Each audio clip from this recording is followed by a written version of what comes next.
We are going to, hang on one second. Okay, we're going to get the meeting started. So again, welcome to the Polk County Real Estate Investors Association here in Lakeland, Florida, the great county of Polk County. And tonight our speaker is Charles Castellon. And let me tell you a little bit about Charles. So Charles has been an attorney since 1992. He's licensed in the state and federal courts of Florida and New York. He's also a fellow investor. Don't you love that? I mean, now we know he knows from where we come from.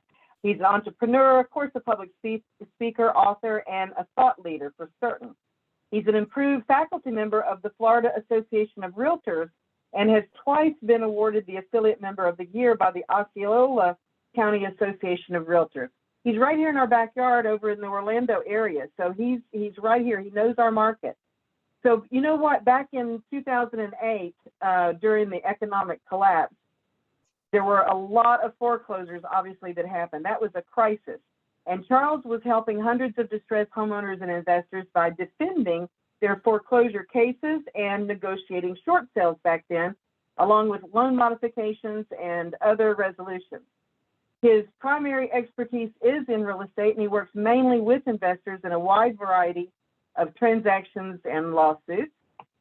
He's here tonight to talk to us about the foreclosure market and what may be coming our way, and in the opportunity that it will be providing, plus how we can take advantage of that possibility. Because of all that experience he had during that foreclosure downturn, listen, this guy knows foreclosures inside and out. So without further ado, if you will, help me welcome Charles Castellon. Charles, where are you? There you are. Hey. Hi. Thank you, Liz. Hi. Thank you very much for You're that. welcome. For that warm introduction. You know, it's a real treat to be back in front of PCREIA and reconnect. I used to live in Winter Haven, and I presented a couple of times at PCREIA, but it's been many years. So this is a nice homecoming for me, and I appreciate the invitation. Absolutely. We're so excited to have you. You know, Charles, I just want to say when you get started, to let other folks know, and you, that we've been hearing these, I guess, you know, what are they called? Like rumors. There's been these rumors going on for some time now about the foreclosures coming down the market. Are they coming? What's going to happen? And a lot of people say, oh, no, it's not going to be like 2008. So we're excited to hear from you what view you think it's going to happen that we can take advantage of. So welcome, welcome. Thank you. Well, I'm happy to talk about it and appreciate the invite. And I want to hear from the attendees tuning in tonight as well, because I'm curious about your opinions. So I am going to try this screen share if I'm enabled. Yes, you should be able to. There you go. Hold on a second. I seem to have lost my PowerPoint. You see, already there, you made me nervous, Liz. I already have a technical glitch. All right. Let me get that back up. Okay.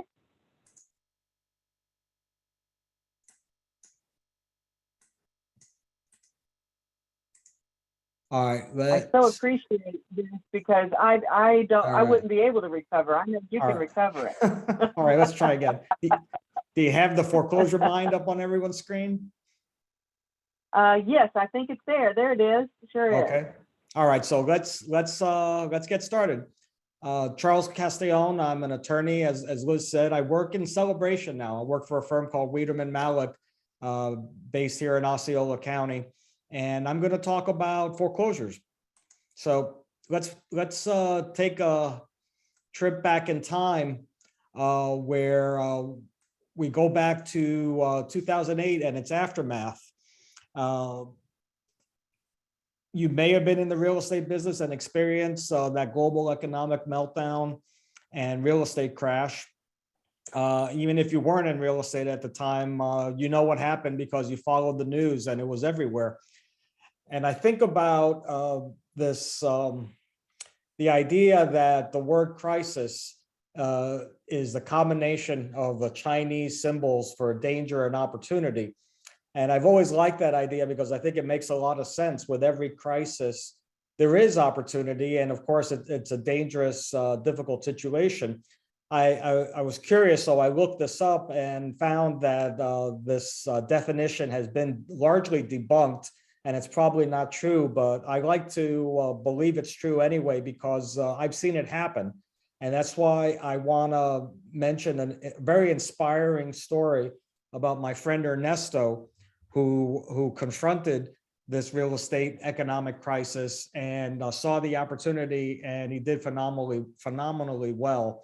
Ernesto's a friend and actually became a client later on, originally from Puerto Rico, and he had owned a liquor store in Connecticut before moving to Florida and becoming an investor and a realtor. And after the crash, he went in, he just dove in head first, and he started buying up properties at the low point, 2008, 9, 10. And at that time, I had gotten into investing as a hard money lender, which I love. I still do it largely through my IRA. And I'm so happy to see that you have Advanta IRA and you have a presence on the self-directed world at PCREIA, because I'm a huge advocate, believer of self-directed investing. So I did most of my hard money lending through my IRA, and I began a relationship with Ernesto that was very fruitful. He was swooping in and buying properties mainly in the Poinciana area, which many of you might know. It's not a neighborhood, it's a sprawling community, collection of neighborhoods that overlaps parts of Osceola and Polk County. And he was buying properties back then. It's hard to imagine these years later with the market we have now, but he was buying properties like $50,000, $60,000 in some cases, and he would put a good amount down, and I would lend him the difference at a safe loan to value ratio. And I thought I was the smart guy, because I was making double-digit interest only returns, like 10, 12% interest, and he was very consistent in paying, never missed a payment, never was late. And I thought I was doing great, but then I came to realize that Ernesto was really the smart guy, because fast forward to 2022, and he's sitting on about 60 cash flowing properties. And that empire started during the darkest depths of the foreclosure crisis. So that's an inspiring example for all of us as investors to look ahead to what might happen in 2022 and beyond. So I like your thoughts. If anyone would like to offer their opinions on what you think is going to happen, if you could raise your hand or just chime in or put something in the chat box. Do you think there's going to be a crash or a correction or slowdown? Or do you believe that the market is going to continue going strong and maybe even get hotter? I'd like to know what you think. And also, what do you think the difference is between now and what might happen and what happened back then in those conditions around 2008? I think one major difference between now and then is that we had what I'll call liar loans. Back then, there were a lot of really crazy loans that didn't make any sense. And I don't think we have anything like that on the same scale this time around. That's a great point. What did you need to qualify for a mortgage in the years leading up to 2008? Sign your name. A pulse. Yeah. Yeah, exactly. And how much do you think that contributed to that rise in prices back then, that crazy valuation? Yeah, contribute to the valuation. And also afterwards, you got a whole bunch of people that aren't qualified that have houses that as soon as that value dips a little bit, and they were a lot of them 100% financing, or I've heard even more than 100% financing on some of them. Oh, and so as soon as things go bad a little bit, poof, those all collapse fast and easy. Oh yeah, I saw that when I was in my former firm around 2005 to 2008. We were doing a lot of transactional work and title closings, and I could not have predicted. I'm not claiming to have that foresight that I could have foreseen the crash and the meltdown that happened, but I thought something was going to give, because we were closing these crazy loans. Remember the 80-20s? People would borrow 80% on a first, 20% on a HELOC, negative amortization, no doc, This is insane stuff going on, and definitely contributed to those crazy values and the skyrocketing market. But what's different now? Like what's causing the this hot market and the rise in values now? Hey, Charles, Yeah, can I tell you what I think? yeah. Who's this?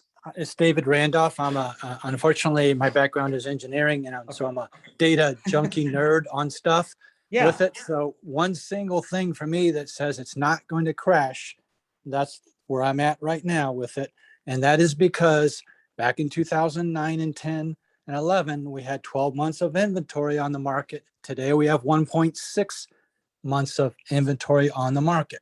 It's hard to crash when you don't have houses sitting everywhere. So my opinion on the rehabbing side, this is the greatest time to be rehabbing houses because you can sell them instantly because there's only 1.6 months until that gets back to 4 months or 6 months to normal. And then at 9 months is the warning sign. And then at 12, it blew up back in 2008. So my opinion is it's not going to crash. David out. That's a great point, David. I think what's driving the values now is simple economics, supply and demand, and it's not that smoke and mirrors of non-existent valuation and lack of lending standards. A moment ago, Rosemary, Mobile Notary, had your hand up. Yeah, I remember back then I was in a mobile notary doing closings back then as well. That's how I started in the industry currently. And as a newbie, I used to like literally just my jaws used to drop. Is like, who in God's name would do balloon rates, and who in God's name would put themselves in these 5-1 arms, like these 5-2 arms, and all these crazy shenanigans. And at that time, which is funny, I was just purchasing a house as a lease, as a lease to own, because I wanted to make sure I liked the neighborhood more so than anything else. And I kind of liked it. And the person that was selling me the house was trying to do one of those like, we're not doing this. We're doing a 30-year fix. But nothing. We're doing a 30-year fix. If I choose, I want to pay interest more into my principal and interest. That's my choosing. But yeah, I'm not gonna wait 5 years. Oh, and I don't want any prepayment. And that's the other thing. It was like prepayment penalties up the wazoo. Every single loan I saw had that. It was like, who would put themselves into that? I could kind of understand the investor part, but I didn't understand why Grandma Jones and Grandma and Grandpa Jones was trying to do that for their personal residence. It just didn't click. But it was interesting. And currently I think I don't know. I just have a feeling a lot of people, if they don't get into some kind of loan modification right now, there's going to be a lot of foreclosures because some people out there are writing the whole, well, I don't have to pay. And I heard it recently because I still do closings, and I heard it recently by some people, well, they don't have to pay because there's a forbearance. I was like, sooner or later, you're going to have to pay. If you're not paying, somebody's paying, but the house, you're not going to get the house without someone putting money into it. So that's just my personal opinion, what I see out there. Yeah. Thank you for that feedback. No, I agree. And you know what's going on with forbearance is that's one of the reasons why I think we may see some kind of a dip or correction, whatever you want to call it. I feel like I'm something of a canary in the coal mine when it comes to the foreclosure market. And we're going to talk about my experience and what I went through in the trenches during what I call the Wild West days of the foreclosure crisis. But right now, I don't do a lot of foreclosure work because there isn't much. But I'm starting to see an uptick over the last few months, going back to maybe the last quarter of 21. And one of the things I'm seeing is these forbearance plans from the COVID relief programs that started in 2020 allowed many borrowers who hit hard times, unemployment, and we all remember what happened. It's not that long ago. Now the lenders and servicers are contacting them with their handouts saying, okay, pay us this 18, 20 months of deferred payments, because that's what a forbearance is a kick the can down the road. It's a deferment. It's not a forgiveness or a cancellation of payment. They don't have the back rent. They don't have the front rent.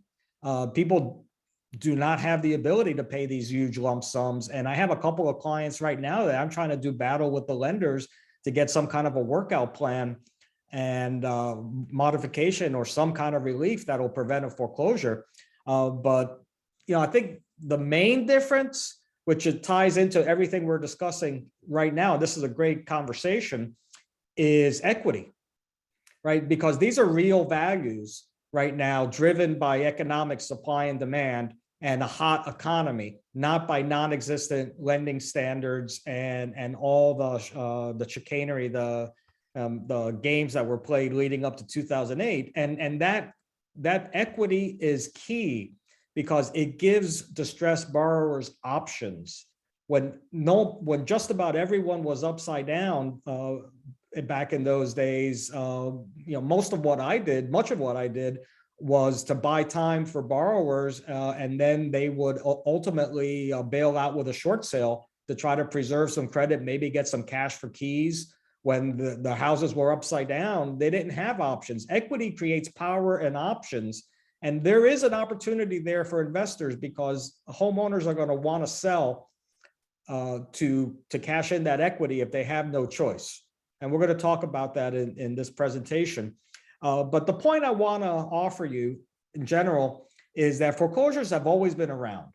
There's always been distress. People have always gotten divorced, lost jobs, had business failures, and they get into foreclosure, and they're going to be around after the next correction or during the next correction or crisis, whatever may come next. And remember, we're in a very complex and interconnected world. What happened last week with the Russian invasion of Ukraine, and now there's a war in Europe, and what's that going to do to the global economy? Inflation, interest rates. If we get into higher unemployment, people losing their jobs and businesses failing, another economic correction or crisis of some kind, foreclosures could spike. So my suggestion to you is that if you think it would be useful to develop a skill set of knowing how to communicate with and talk to and deal with distressed borrowers as a buying opportunity, regardless of whether the numbers are high or low or moderate, if you think this is a useful skill set as an investor to have that in your toolbox to buy properties in distressed situations, then I think you'll get value from this presentation. So here's the other side of higher equity. What's happening now is a great example. I had a mediation. We had a video mediation session with clients who were in foreclosure just yesterday. Mediation, if you're not familiar, is, well, in the foreclosure world, the court system orders or gives borrowers being sued in foreclosure the opportunity to bring the lender to the table in a mediation session to try to work things out and usually save their home.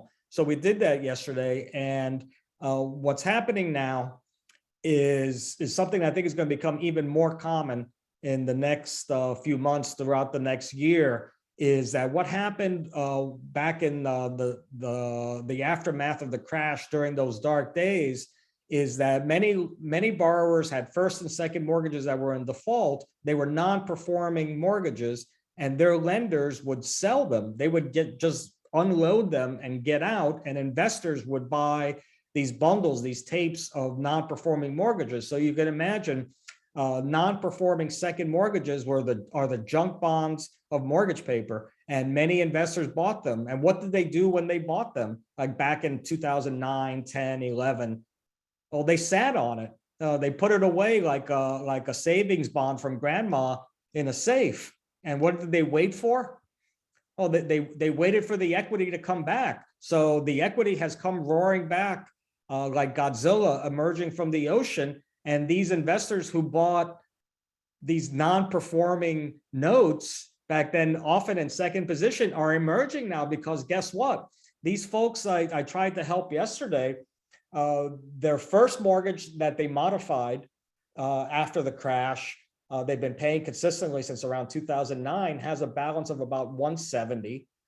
This mortgage, this second mortgage that's in foreclosure right now, has a balance of about 140-ish. Fair market value, anybody's guesstimate is somewhere between 360 and 400 for this property in a nice community in Orlando. So do the math. If there's a total debt between the first and second of about 310, 320, give or take, and the property is worth close to $400,000, that second, well, not the second lender, but the investor who owns the second mortgage, you know, they didn't buy it at face value. Back when it was non-performing during the bottom of the market, they bought it for pennies on the dollar. So they got a healthy cushion to make a return on their investment, and they can complete this foreclosure and then take title to the property. Of course, if you foreclose on a second lien position, then what do you got? You've got title, and then you're looking up at number one. But there's plenty of equity. They could turn around and sell this property worth close to $400,000, pay off the first lender, and pocket their profits. Probably a very healthy profit above what they paid. So we went into this mediation yesterday, and I asked for a modification. I say, work with my clients. They've sad story. They've owned this home since 2003 when they built it. They've raised 2 kids there and have ridden that roller coaster of financial distress, up and downs. They had kids with serious health problems, hundreds of thousands of dollars in medical bills, and they were forced into bankruptcy, from which they've emerged. But they are so determined to keep this house. They love the community, the schools. There's a strong emotional connection, which we're going to talk about a lot in this presentation to understand the foreclosure mind.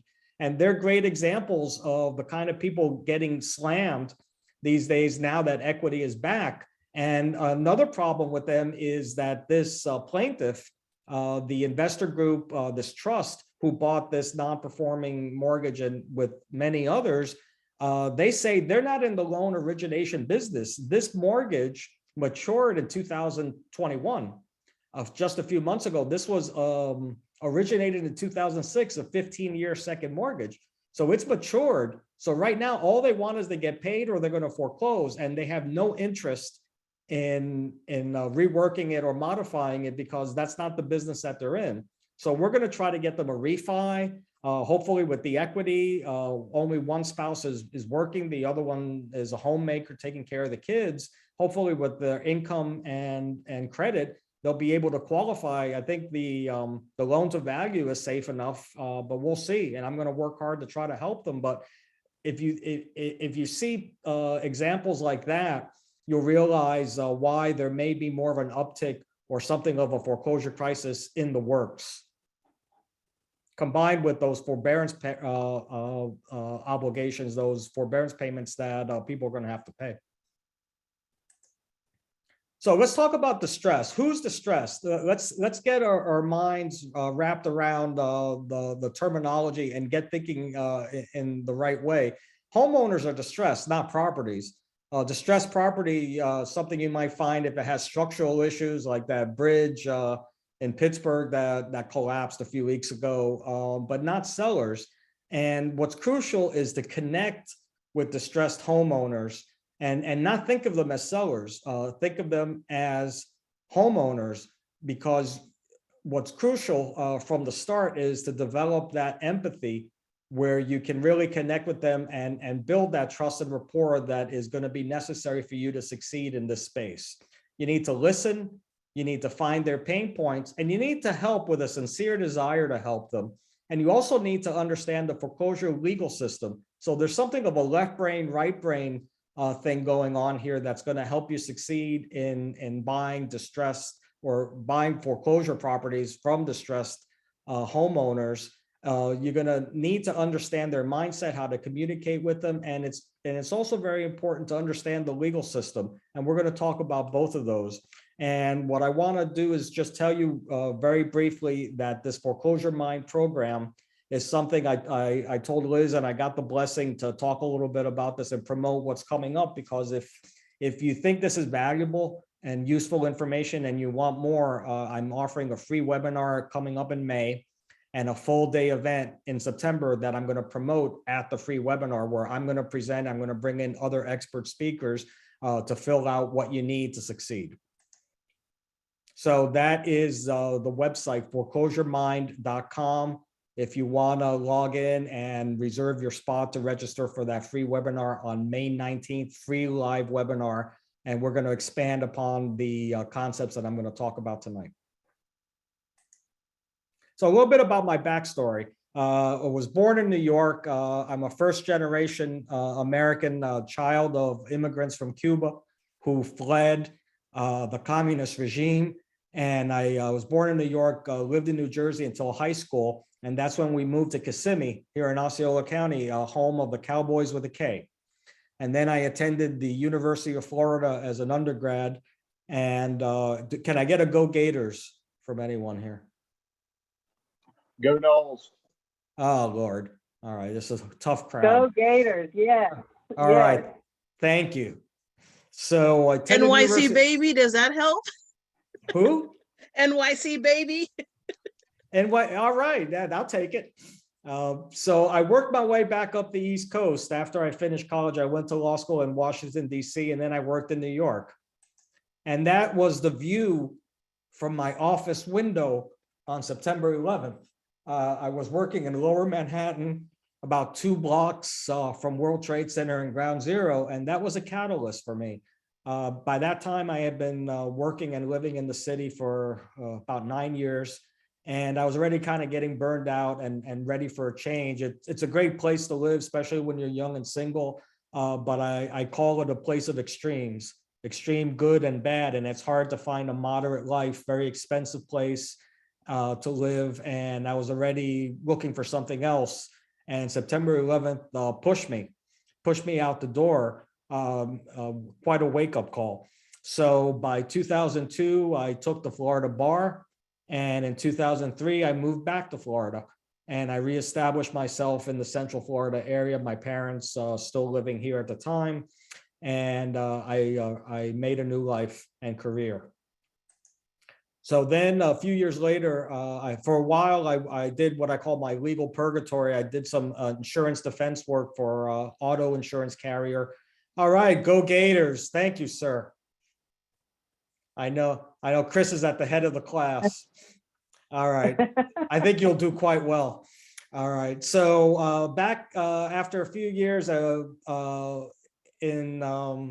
Florida legal practice, at one time I did insurance defense, then I formed a firm with a couple of partners for about 2004, end of 2004 to 2008, and then we broke up. We had an amicable parting of the ways, and I found myself out there on my own, and I formed my own firm I called CPC Law.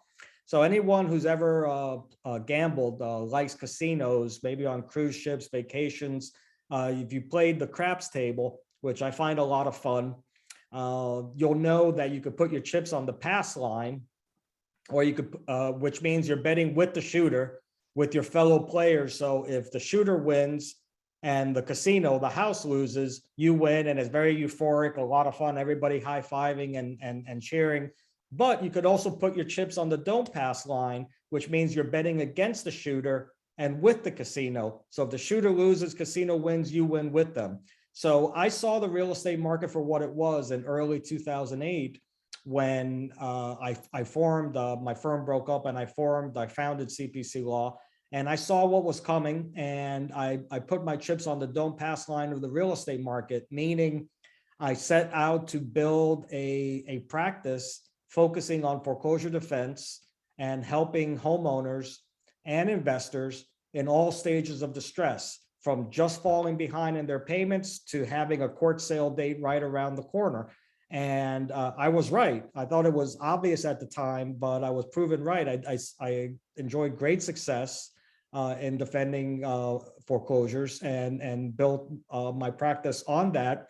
And at the peak, I had over 600 active foreclosures I was defending, and I grew phenomenally well very quickly. But you know, it turned out I suffered later. I made a lot of mistakes later, and that's a topic for a different presentation about how I rode my own roller coaster when the market changed. I was slow to respond, but it was very successful for a while. But it wasn't that I was the smartest guy in the room. I just benefited, like Ernesto, my investor friend I told you about earlier. I just benefited from this historic event, and that's when I learned a lot of lessons. So my lessons from the foreclosure crisis. I got so active and so well known in the local legal and real estate community that I got typecast as the foreclosure guy, like those Italian American actors on The Sopranos that can only get roles playing mobsters. And it took a lot of effort to rebrand myself and my practice after foreclosures weren't carrying the day, to let the world know that I do other things, though mainly real estate and estate related and estate planning. But the lessons I learned from hundreds, if not over 1,000 meetings and consultations with distressed borrowers at all levels of all kinds, is what I'm bringing to the table now and what I'm applying to these lessons. I got to hear many stories, understand how they think, how they react, their emotional state. And I got to know these clients really well. I always had a box of tissues on my desk because it was a very emotional situation. And that's what I'm bringing to these lessons. So anybody is a fan of Stephen Covey, one of most influential books in my view. I enjoyed 7 Habits of Highly Effective People. One of the lessons there is seek to understand before you're understood. And you need to understand the mind of the foreclosure, of the distressed borrower, all that lies under the surface before they get to the point when they're being sued for foreclosure or they start to default on their payments. Because if you understand what they're going through and you generate that genuine empathy and you're able to connect with them, you will succeed and they will succeed. Because what I'm preaching is what I think is the only way to do business, and the only way to conduct your life is seek win-win deals. You try to help people and you need to understand them before you can help them, and you will succeed as well. So what's going on? Well, think about everything under that iceberg. What led to being a distressed borrower? What led to the foreclosure? All the common causes that you can imagine: unemployment or business failure, a health crisis. You know, medical bills are the #1 cause or accelerant for bankruptcy in the US, divorce, death. And think about the emotional state, what they're going through, what's in their head: fear, denial, shame, embarrassment, anger, despair. And all this leads to mistrust, because when you are in foreclosure and it becomes a public record, that becomes a feeding frenzy. All the sharks, all the players out there who are looking to benefit from that foreclosure and that distressed borrower, you know that it's a public record, or it becomes a public record when a foreclosure case is filed. And you may be familiar with a lis pendens. An LP is a notice of the foreclosure that kicks off the case. Case gets filed in court and they get served papers, and that lis pendens puts the world on notice that there's a pending case against that property. Now, one of the first things you need to know before you even think about approaching and trying to talk with and do business with a distressed borrower is how everybody else knows what's going on, and all the other players who are trying to communicate with them. Give you an example. I think going back to 2008 and the few years after that, ever since then, there has been only an increase in technology in terms of being able to find people, and there's been an erosion in privacy. And an example is this. I offer land trust services, and I have an LLC that serves as a corporate trustee, and I prepare land trust documents for clients and usually investors. And there's this one beneficiary client who has one of 3 properties of which my company is the trustee, has been on and off the MLS, been looking to sell it for the last couple of years. And I have nothing to do with his efforts to sell. I'm just waiting for instructions to sign here when he's ready to close. But what I've been getting is probably a couple of dozen calls, cold calls from realtors who are seeking expired listing opportunities. And the only connection to me and my private cell phone is on Sunbiz. You look up my company and you see that I'm a managing member. So that's what I can think of as how they're finding me, is that there's some kind of a search, a listing service that will take my company and my name on public records and find my cell phone number. So I've been picking up all these cold calls, and I can appreciate their desire to hustle and make a buck. And everybody's out there trying to do business. And I politely tell them, I have nothing to do with this. I'm just a trustee. And when they want to sell, they'll tell me. But imagine what's going to happen in this next round, or it's happening already. If there is this uptick, or even to the extent that there are foreclosures now, they're going to get letters because many investors, realtors, attorneys subscribe to these court record services. I think I saw Foreclosures Daily up as one of the sponsors earlier. They're one of the companies whose business model is providing public court records to anybody who wants to reach out and connect with someone in foreclosure. So they're going to get letters. And I've had clients come in. Sometimes they came in with a stack of letters, which was amazing when they came for a consultation. I did a mail campaign for a while when I was heavily into the foreclosures as one of my marketing tactics. So they're going to get direct mail letters, postcards. They're going to get door knockers. People come right up to them and say, hey, I can help you. I know you're in foreclosure. And I'm sure they're going to get calls and texts on their cell phones and home lines, if anybody still has home phones, from people who find them like these realtors finding me. So before you go in and have that conversation, just beware of this feeding frenzy and all the other players who want to get their attention and are battling each other for this competition to do business with them. And think about how you're going to set yourself apart from that pack. What's going to be the difference? What's going to make them pay attention to you? Maybe read your letter or sit down at their kitchen table and talk to you. So always think about that, how the conventional wisdom is not that wise, because if the conventional wisdom were so right, there'd be a heck of a lot more successful people out there. So one of the main lessons, and I read, I've read a lot of books and podcasts, videos about success principles. And one recurring theme, I think, makes me believe that there are universal success principles out there. They just get repackaged and described differently depending on the source.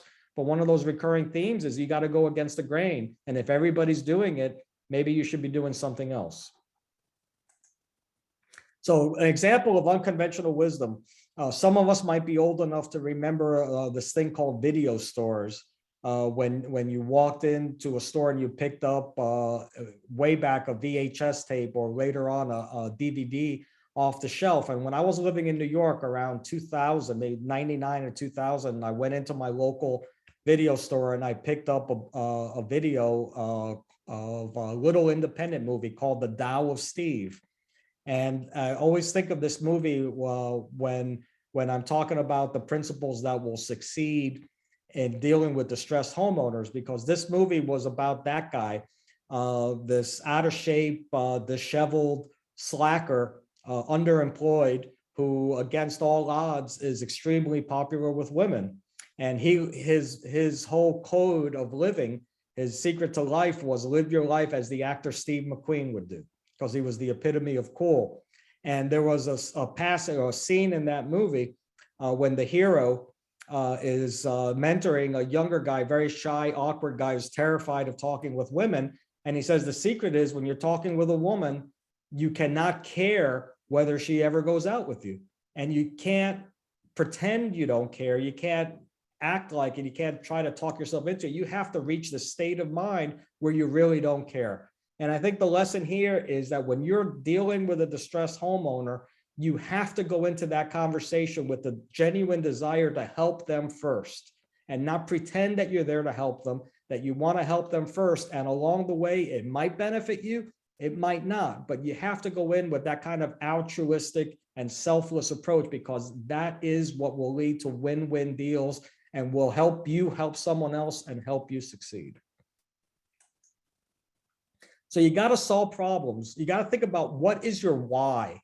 Now, if your why is to make a lot of money, you might enjoy short-term success, but in life and business, you will not succeed in the long run if your overriding mission and goal in life is just to make money. But if your goal and your purpose, your why, is to help people by solving their problems with your service or product, money and success will be byproducts that will flow from that. So always have to be thinking outward and looking to help first, and you will benefit, I promise you. And when it comes to marketing, I want to suggest that in this space, when you're looking to connect with distressed homeowners, you might want to take a lesson from Target. So Target some years ago had a genius in their marketing department who designed an algorithm that could tell them with a high degree of accuracy which shoppers from their preferred program were pregnant. And you could imagine what a great opportunity this is, because anyone who's ever had kids will know the great variety of products that you buy, that this target market will buy for babies and kids. But they had an obvious problem, is like, how do you market to pregnant women without creeping them out by letting them know that Target knows you're pregnant? So they batted the idea around, and they came up with a pretty simple and effective solution.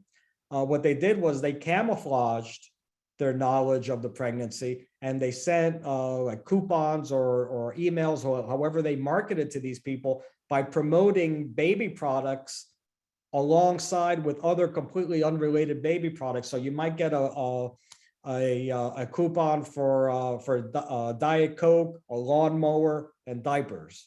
And that's how they did it. So what I want to suggest to you is, if you decide to pursue this market and do an outbound marketing campaign like direct mail, or when you approach them, if we're sitting down with them, maybe you should lead and think about not letting on that you know they're in foreclosure from those public records.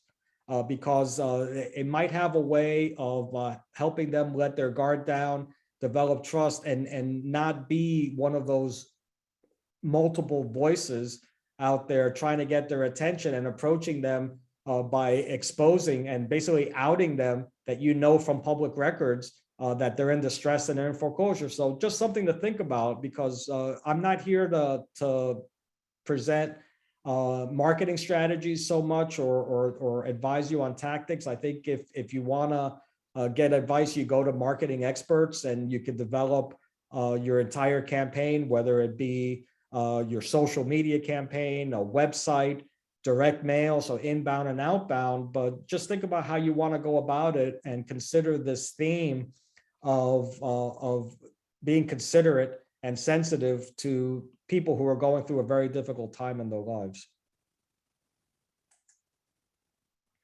So here's one key element of the foreclosure mind that I learned from many hundreds of conversations and interactions with clients.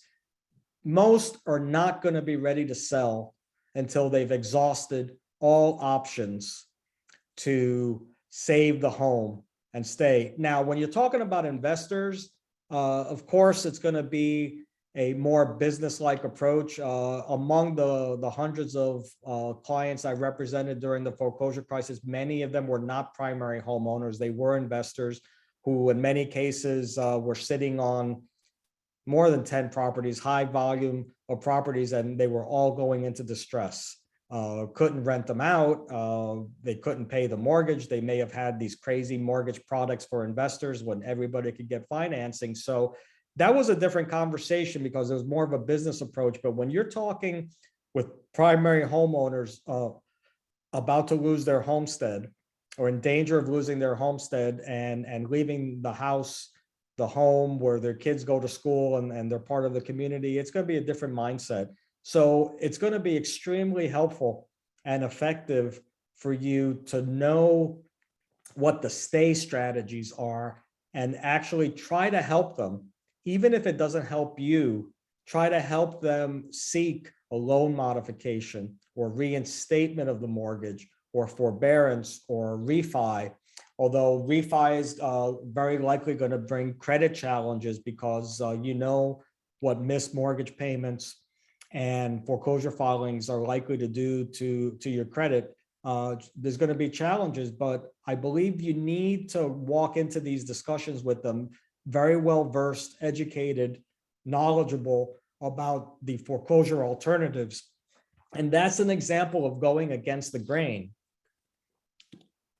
To be unconventional is to not try to push them into what benefits you, which is selling their property. So there's a law of physics, and if you ever take any sales training, read up on sales techniques. So there's one I highly recommend called Sandler.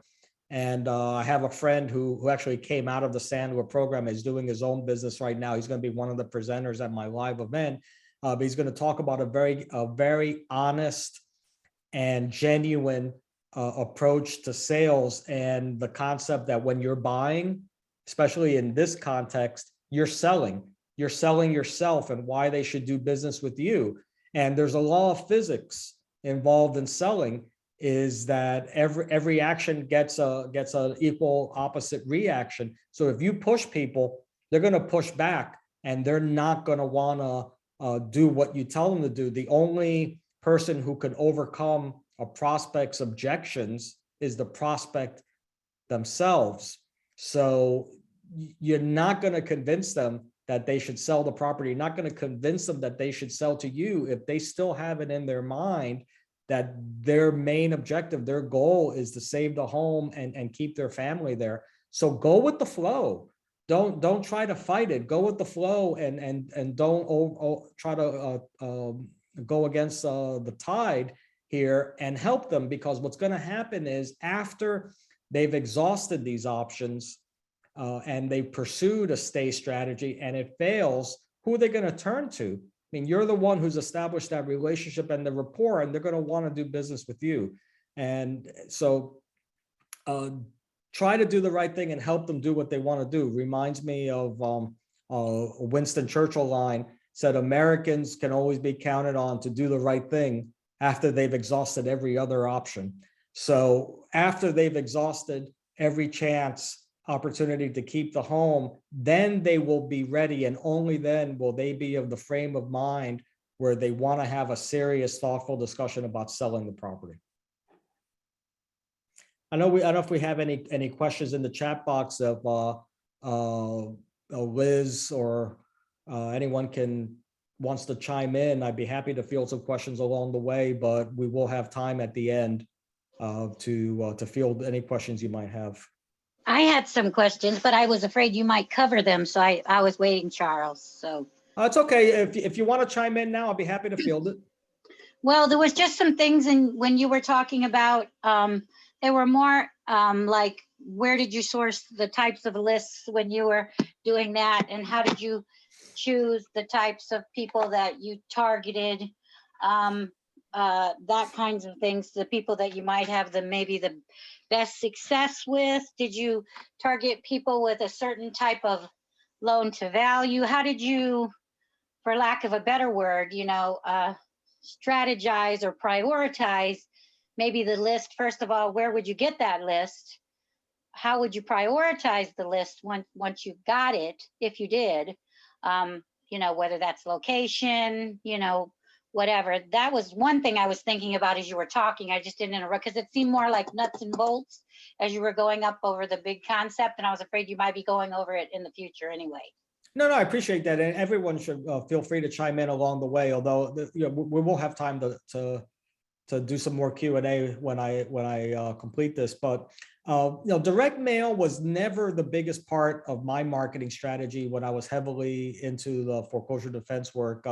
My most effective marketing has always been relationships and referrals. And I developed a good reputation and a good name in the local community, and mainly realtors, mortgage brokers, other attorneys, like bankruptcy attorneys, people like that would drive my business. But to the extent that I did engage in a direct mail campaign, it really wasn't terribly sophisticated. I mean, I wasn't trying to drill down and refine the mail campaign as to certain types of potential clients or certain types of foreclosures. The one thing I will tell you to be on the lookout for, and I worked with a company called Equestor. They were based in Orlando. I know there's a few, and I don't really know anything about foreclosures daily. I'm sure there's multiple good companies that give you accurate lists, but I think one thing to look out for is you want to target the homeowner. The homeowner is the one at risk of losing the foreclosure, and in a large majority of cases, especially the residential primary home foreclosures, the homeowner will be the borrower, but that's not always the case. So what will be really helpful for you to understand, and this is actually a nice segue to the other pillar of my program, is understanding the legal system and being able to read a case docket and online court records, which I'm going to go into in the webinar and the event, is you got to understand who the players are. So for example, you could, and I know many investors or realtors or attorneys, other people doing these mail campaigns have wasted money and resources and time sending letters to people that are not going to be the ones you need to talk with. Investors need to talk to owners. That owner is the one who could sell you the property. The owner is usually going to be the borrower, but not always. So sometimes people will send letters to tenants because they'll send a letter to the property address, not realizing that the owner doesn't live there.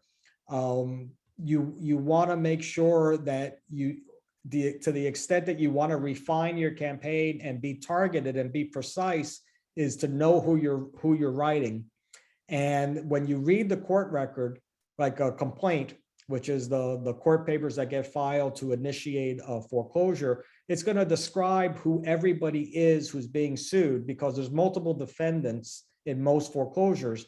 If the borrower and owner are different people or entities, they're each going to get served because they each have a dog in the fight or a stake here. The owner is at stake. What they have at stake is title to the property in the foreclosure. The borrower owes the money, and they're not going to lose title to the property, but they're going to be personally liable for the debt. So they're being sued for that reason. And then you're going to see unknown tenants or unknown occupants because they have an interest in the property, just not as owners or borrowers. So the best advice I could give you in designing a direct mail campaign is just understand who you're writing to and tailor your message to that person. And the main thing is connect with the owner.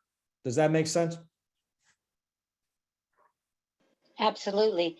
I have a question for you here, because every lending institution is different depending on well, anyway, they're just all different. Even though technically they can send the list pendants, correct me if I'm wrong, when they're 3 months behind, correct? Is that correct, Charles? Well, it really is a function of the language of the mortgage and note. Okay.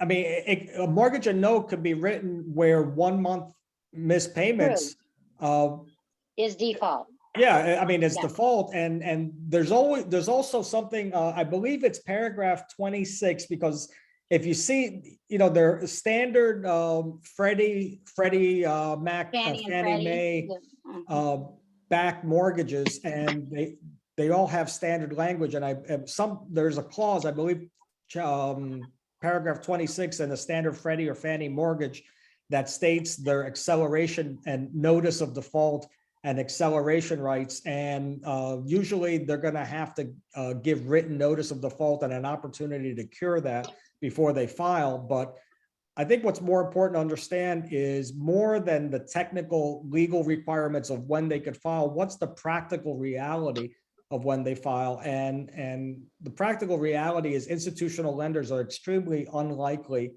to file a foreclosure in a lis pendens inside of about 6 months of default, because there's going to be letters, there's going to be workout attempts, there's going to be letters from the lender or the servicer, and then there's going to be a letter from the attorney, and they're just not equipped to move that swiftly and foreclose immediately. So I think it varies a lot, but a good rule of thumb is you're probably going to be in default for about 6 months before you get served. Agreed. Now, I've heard different people, and I know there was a time you could get this, but it's my understanding, so I'm looking for your legal clarification on this, and I hope my internet doesn't go out, so if it does, I'm going to spit it out real quick. My internet keeps copying out. Is that if you could look up, I don't think you can look up mortgages anymore. There was a time on their credit reports where you could pull credit reports, because oftentimes, maybe let's call them B lenders or C lenders, they might offer a refinance on someone with the idea they would default so that then they could take their property when they're in, you know what I mean? So let's say I have money, I have money at the refinance company or something, and I might target, let's call them at-risk borrowers, maybe they're 30 days behind or whatever. This was before all of the Dodd-Frank stuff. I don't even know if that would even work now. Maybe I could, or maybe I would, you know, I won't get into it. But anyway, so let's say I target those borrowers. Can those lists still be bought where you can get borrowers that are, you know, 30, 60 days behind before they're in quote unquote, what would be considered really by the banks, a 90-day default and more? Yeah, you know, I'm not sure. I've heard of those lists. What's really disturbing about that, which further reinforces you know, my thoughts about the erosion of privacy and all the disturbing stuff going on, is there's no public record. It's extremely private matter that if you're in default, but there's not been a case filed. So it wouldn't shock me to learn that such lists are available. Is just extremely disturbing, and I've never worked with it. So not to say that, you know, I'm not making a moral condemnation. Like, you know, if you could access a list like that and you could go into a marketing campaign with that right mindset of dealing ethically and seeking win-win deals and looking to help, I think it could be extremely effective to touch people before they get served and there's a lis pendens filed and it's a public record, because it's like an inside track to deal with them. I enjoyed a lot of success representing borrowers that I labeled pre-foreclosure, which would come to see me. I mean, this would typically be referred by my network of relationships, but people who would come to see me when they're behind and not yet served, because I would start helping them at an earlier point in time and quite often delay the filing of the foreclosure by engaging with the lender before that happens. So if you could somehow find a list of 30, 60, 90 days behind and use it effectively and ethically, I'd say go for it. I just don't know where to find that. Well, and also then the homeowners aren't so deep that if you could help them and they could dig themselves out, they're a lot more likely to dig themselves or climb out of that hole. The deeper it gets, the harder it is for them to get out too, you know, for whatever reason, you know, the money gets deeper, it's deeper for you and it's deeper for them. So even if you could or would help them, you know, the deeper it gets, the harder it is for everyone involved, for you, for them, you know, me, I'm talking about me, not you, me, you know, because then depending on what their mortgage payment is, you know, because usually if they're not paying their mortgage payment at that point, they're not paying anything. Because usually they give up on their credit cards and other things first. So if they've given up on their mortgage payments, they usually pay their car because they need that for work. But if they've given up on their mortgage payments, they've probably given up on almost everything else too. Yeah, very true. I think usually the mortgage is the last payment to default. But then there's also, you know, talk about the supreme importance of psychology and understanding this mindset. You know, they say denial is not a river in Egypt. You know, the earlier in the process, before they get deeper and deeper into that hole, there's a very strong denial and procrastination effect that you have to penetrate. I mean, I've seen many people with stacks of mail that, you know, they're just doing everything they can to look the other way. They can't grasp it. They can't confront the crisis that's building. And that's a tough thing to overcome as well. And, you know, you can't get them to move it up in terms of urgency and priority. Only they have to see that. Correct. Okay. So, Charles, sorry, go ahead, Susan. Well, so it is not illegal if you were, that's really my question. If I could get a list like that, it's not illegal. That's really my question. If I'm not using it for evil, I'm using it for good. But so it's not, so I don't do things for evil anyway, because you can take anything, even if it's made for good, and use it for evil. But if I do get that list, there's nothing illegal about getting a list like that. That's really my question to you as an attorney. well, I mean, look, and I don't want to go too far out on the limb making that declaration in a vacuum that it's not illegal. I mean, I really, to be honest with you, I've just never dealt with this issue, and privacy laws and Understood. yeah, do not contact is, this is like Federal Trade Commission stuff. Well, that's true. You'd Yeah. have to scrub it for do not contacts and all Yeah. kinds of things. Yeah. Understood. Understood. Which is an issue beyond, like, how did the seller of that list get that list, and the obvious privacy violations. I mean, are servicers and lenders actually putting that out there and selling them? I don't know. The dark web. I don't really know enough about that, but I think for a consumer investor, like a business person who accesses and buys a list, I mean, acting as an innocent third party, unless you have reason to know that it was obtained in an illegal way, I think you're very likely to be okay. If you encounter it, I'd be happy to talk with you, give me a call, maybe help you do some Okay. research to see, what to do with it. But I think the bigger challenge is finding such a list to begin with. Understood. Yeah. Okay, thank you. Charles, Jimmy Green has a question for you, and the question I was going to ask was a question that was sent to me, and it was on those similar lines. They were just wanting to make sure it was okay for investors that don't have law degrees or realtor licenses to forget the list, but just to contact those people. So I guess you've already sort of, covered but not covered that. So we're not sure about that right this moment, then, is what you're saying. Okay, I'm sorry, Bo, what is the actual question? So it's kind of, I think you've answered it, but let me just say it out loud again. So in Florida, are there any laws that you know of that make it illegal for investors who do not have a law degree and do not have realtor's license to send mail or to contact those folks that are in pre-foreclosure or in foreclosure? Well, generally not, but actually it just reminds me of something I've come across recently, anecdotally. I haven't known anybody to be in this situation or represented a client, but what I've known, and if anybody has seen examples of this, I welcome your input, but there's been a trend of people violating like do not contact or FTC rules in terms of text messaging.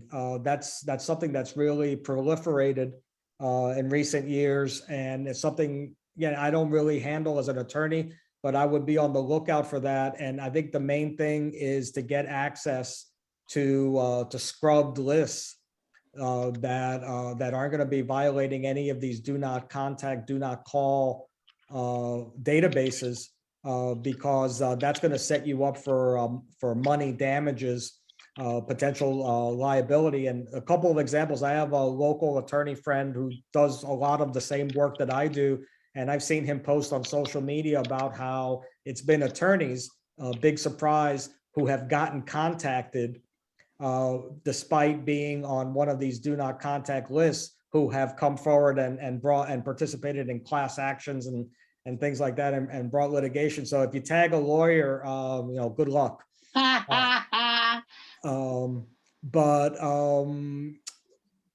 A related point, actually, this is a good segue, because a related point to that, when you ask about whether you're licensed as an attorney or not licensed or as a realtor, not so much in contacting, but I think you really need to be careful in how you communicate and what you say. So let me jump into that in a moment. So another concept I want to promote is to think like a fiduciary, like as if you're representing them. Like, I'm a fiduciary, my financial advisor is a fiduciary. It's your duty to put yourself in front of them. And before I jump in, I see a hand up from Jimmy Green. Yeah, because I have something too, Charles, when he finishes. Okay. Ask, yeah. Yeah, just real quick, you touched on something a minute ago, and so I went into my software and I can pull the list pendings and based on the date filed. So somebody, I think you said, the rule of thumb was 6 months. So as far as marketing, is it better? I would think, if you're focused on a budget, you would want to market to those maybe the last month or two, or that's been pulled 5 or 6, 4 or 5 months ago. Or as far as marketing, or did you typically because I can see in the software, I can just go pull it, but I'm wondering, is that gonna, he said there's not that many going on right now, but I don't want to, call a lot of people that's not going to be ready to move yet. Yeah, well, there's different schools of thought. I mean, maybe you could visualize this like a sliding scale. Is like the earlier you touch someone in the foreclosure process, the more time there is to deal with them, to build that relationship, to work out a solution, negotiate a deal to buy the property, especially if there are junior liens. That's something that could really cause a lot of delay.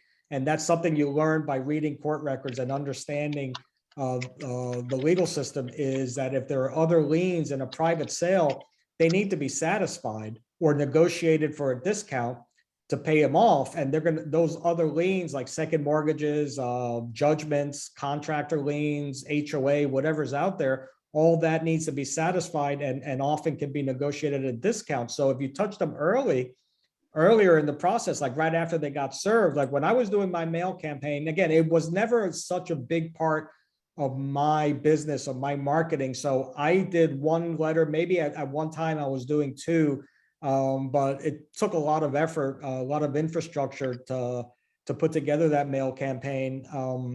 So I would send a letter out right after the lis pendens is filed, and quite often they don't even know they're being sued. Here's something to look out for. If you contact someone, be ready to shock them and get a very stressed out response, because you might be the one who informs them that they're in foreclosure. Because if you get a letter out very quickly, like you get daily lists and you send a letter out the day after the lis pendens is filed, it's extremely likely they haven't been served yet. Because first the case is filed and a public record is created, then they get it in the hands of a process server who could take weeks to actually serve them the paper. So quite often these distressed borrowers learn they're in foreclosure from investors or attorneys or realtors or whoever tags them in the campaign. But the downside to touching them early is the lack of motivation and lack of sense of urgency, and the power of denial and procrastination. Now, many investors or other players who do these direct mail campaigns will have more than one touch point. And most marketing experts that you talk to will tell you that you need to invest in multiple touch points, because the chances of making a deal after just one touch is fairly low in many cases. So I've known various players who would send a letter right after the lis pendens, and then a few weeks later or a month or two later. And then many would actually target the ultimate urgent stage, which is after a court sale gets scheduled. That is a major milestone in the record of the case. And you might want to target your campaign to reach out to them at least once after the court sale is set, because going back to that sliding scale, you're going to have more pressure and urgency and less time to work out your deal. But their mind is much more likely to be ready to deal, and they're much more likely to be out of that thinking of I'm going to save my home, when the stark reality of a court sale scheduled on the calendar stands before them. So think about your messaging and your strategy, and know that there are different ways to approach this, and there's no one right way. So, okay. Yeah, that makes a lot of sense, and that's what I was wondering. And then we do the multiple touch points, but getting closer and getting that urgency. But yeah, I like your yeah. I knew, I have a friend who did extremely well as an investor in the foreclosure space, and he was heavily into that late stage, which was a real high wire act, because he would touch them. He would send door knockers and send letters after the court sale got set, but it presents a lot of challenges. So yeah, okay, yeah, that's good. Thank you. So what I want to encourage you to do is, like, thinking like a fiduciary is first seek to help, even if it doesn't help you. And this is part of that. And I've said it before, but it's such an important point I want to emphasize, is that counterintuitive, going against the grain, is try to help them first. And if you even help them succeed, and find a solution such as to save their home and it doesn't help you, well, you haven't wasted your time and resources. You've made a friend for life, and they're going to put your picture up on the wall, next to the Pope and whoever else they admire or worship, because you've just done a great thing for another human being. And when their friends, family, co-workers, anybody in their life gets into trouble or is looking to sell a home or is in distress, who are they going to think of? I mean, they are going to be your most passionate advocates, and that's just going to be good karma to pay forward. And as much as I've talked about how you should be well-versed and knowledgeable to help them and understand some of these solutions like the loan mod or the refi or the various ways in which you might help, you are walking a fine line because you want to avoid giving legal advice. And this is a gray area. People with the best of intentions, and I've seen this very commonly in the realtor community. I knew realtors who used to walk into court for foreclosure hearings with clients that they were trying to help do a short sale or traditional sale. And, best of intentions with a good heart, but you could really cross the line and get into trouble on unlicensed practice of law. So I want to offer this rule of thumb, is that if you tell them something that they could look up on their own, that's a verifiable, objective fact, that's generally okay. An example of that is if they have a set of court papers, a complaint on their kitchen table, and you point out that you have 20 days to respond to that complaint, that's on the face of the summons. They could Google it. They could get advice from any number of sources telling them that fact. But where you cross the line is if you try to advise them on how to respond. You see the difference? Like if you tell them, okay, you better respond in 20 days or a default can be entered. Look, it says it on the summons that you just got served, but you're so frazzled that you haven't even read it or you can't process this information. But if you try to tell them, I think this is the defense you should raise, standing, that the lender who originated this loan is not the lender that's suing you right now, and they have to show how they acquired the rights of this loan, which was actually a common effective defense during the foreclosure wars. That's crossing the line. So you're advising them, you're telling them subjective information rather than a verifiable objective thing. So if that's not the most helpful rule of thumb and you're nervous about this and you want to steer clear of wide berth, avoiding giving legal advice, then play it conservatively and take a step back and tell them, you should seek legal advice. You should consult with an attorney. You should, research this on your own and figure out what to do. So it's all a matter of your comfort level. So try to help with that sincere desire to help them resolve this problem, but just be mindful of crossing certain lines. So here's some things I want to highlight about the foreclosure legal system that I go into further in this program. So the sequence of events is a case is filed and that lis pendens is recorded, and that's that trigger point, that milestone where it becomes a public record and people can be found. Once the case is filed, it's going to march forward through the legal system with the eventual outcome being a court sale, a court auction, a public sale, unless the case is somehow resolved along the way. And it can be resolved in any number of ways. The mortgage could be, the arrears could be paid off and reinstated. A loan mod could be negotiated and cause the case to be dismissed. The property could be sold in a private sale, which if you're listening to this presentation thinking about buying foreclosures as an investor, that is going to be the resolution that you hope to see, is to buy a property to add to your inventory, build your real estate empire. So, but unless something intervenes and stops the foreclosure, then that's going to be the ultimate outcome.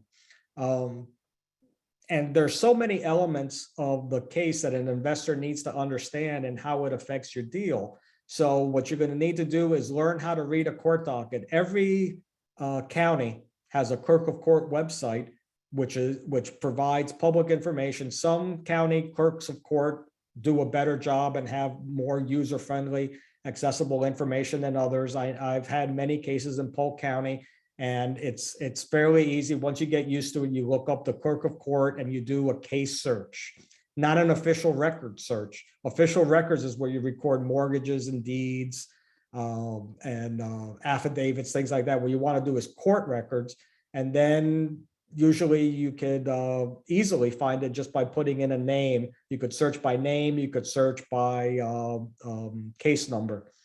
So the timing is crucial. Remember that you have this spectrum from just getting served, case beginning, all the way to right before the court sale. And we talked about the different dynamics and the mindset at every point along the way. And you have your pros and cons, as I was discussing in response to Jimmy's question about how there are advantages and disadvantages from at early and later stages. And another super important fact, a dynamic of the case that you want to understand is what other liens are there. Because in a private sale, when you're buying directly from the homeowner, where that sale will generate the mortgage payoff to make the foreclosure go away, you're going to have to satisfy other liens if they're out there. And you're going to want to try to negotiate payoffs to put more money in the homeowner's pocket. So the other liens are often going to be motivated to pick up the phone and discuss a payoff, because what's going to happen if they don't work out a deal and accept a payoff to allow a closing to happen? If that leads to the foreclosure sale taking place, they get a round number, they get a big fat zero, because that foreclosure sale will wipe out all junior liens, everything that is in the hierarchy of liens below the mortgage that's being foreclosed. So HELOCs, second mortgages, contractor liens, judgments, which are against the individual borrower or homeowner, they will be matters that need to be satisfied. They're going to come up in a title search leading up to your closing. So that's why it's really helpful to touch that homeowner at an early stage in the foreclosure if there are other liens, because you're going to need time to track people down and negotiate and talk about a satisfaction and what it's going to take to pay off that lien so you can get clear title at the closing table. And one thing this presentation is going to touch upon, or the webinar and the event, they're going to touch upon in some greater detail the strategies and what you need to know about buying at the steps, and the alternative to this private sale directly from the homeowner, where you could actually go bid at the foreclosure sale. It has a lot of pitfalls, and there's a lot of challenges, including the fact that you need to have this big bundle of money to immediately pay cash if you're the winning bidder. But one of the worst and really sad dangers here that I've encountered so many times, usually with inexperienced investors who have a dangerous thing, which is a lot of money in their pocket, and they don't quite know how to use it because they're not educated and they're not doing the research, is I've seen so many times where investors will show up and bid not realizing what they're bidding on. And it happens frequently at HOA court sales, because HOAs can foreclose, but that doesn't wipe out the first mortgage that's in place. And if you buy an HOA lien, somebody's $20,000 in arrears, and you buy that property for $25,000, there's a little bit of a surplus, and you think you've got entitled to a $200,000 property for $25,000. That's a really sad and rude awakening when you turn around and realize that there's a first mortgage that needs to be satisfied, or they're going to foreclose.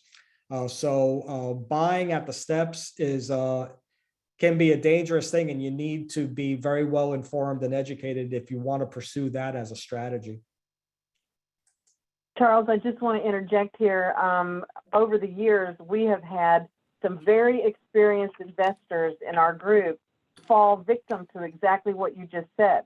So doing the due diligence on that is critical. And I know I can think of at least 3 right now off the top of my head that, have bought properties and done well. and they got excited at an auction and just got wrapped up in the whole thing because they really thought they were getting something at an amazing price, and they didn't do that due diligence to discover exactly what else was behind it. And they bought, like you said, an HOA thing, or they bought some other type of lien, only to discover there was other liens, mortgages, things, I mean, all kinds of stuff. And they had to pay those off in order to get their money back out. So thank you for bringing that up. Oh, yeah, thank you. Yeah, it's sad, you know, I had a phone consult. Here's the other side of that. If you realize that these are dangerous waters, you do your due diligence ahead of time. You do things like get a title search. Most of us, if not all of us, are familiar with pencil searches, ownership, O&E, ownership and encumbrance search, where usually within $50, you can get a pretty comprehensive title search that'll tell you everything in the public records.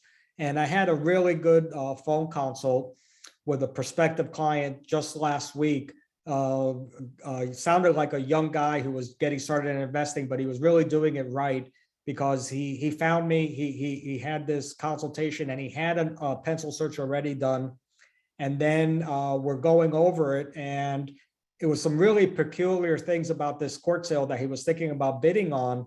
And we actually pulled up the court record during that phone consult. I went into the Putnam County Clerk of Court and I found the case, and we cross-referenced the title search to the court record. And in the course of that consult, on the fly, we were able to determine that this was not the first mortgage foreclosing, but the one that stood in front of them was this old dormant, like this landmine, unsatisfied mortgage from like 2005. And it probably was one of those situations, you know, like these subprime lenders that went belly up and you know, just died in the course of the market crash, and they never got paid off, but they never sold that note, and basically they just went away. So that lender that's foreclosing right now actually did not have first position, but I think, you know, they must have known what they were foreclosing on, and they were doing it in a calculated move, knowing that there's enough equity in that property that I don't know how they're going to resolve if they take title to that property, or maybe they were expecting some unsuspecting investor to come in and bid and pay off that first mortgage in foreclosure. But that was an interesting exercise, and then he really appreciated that, because he got to see how it all comes together. Is like you look at the title search and the history of what's been filed in relation to that case, and then you look at the court record, and in that court record, that old dormant mortgage was not named as a defendant in the foreclosure, because if you're foreclosing, you want to wipe out everybody beneath you and you name them as defendants, but you don't name who's in front of you because you can't wipe them out. And whoever is not named could be that lurking you know, landmine that could come back to bite you. But I have a question from David. Yeah, so this is very similar with it, and you might not know the answer, but these HOAs are really doing a strategy of foreclosing lately. You know, this one in Sarasota is doing it for $20,000 and is just, sorry to say this, but hell bent on going through with it. And then there's another one we had that just foreclosed yesterday, actually foreclosed on it. So at that point, I guess the HOA actually owns the house and the homeowners got to move out. Is that right? I mean, the HOA actually, you know, owns it. Nobody, of course, was dumb enough to bid on it at the foreclosure.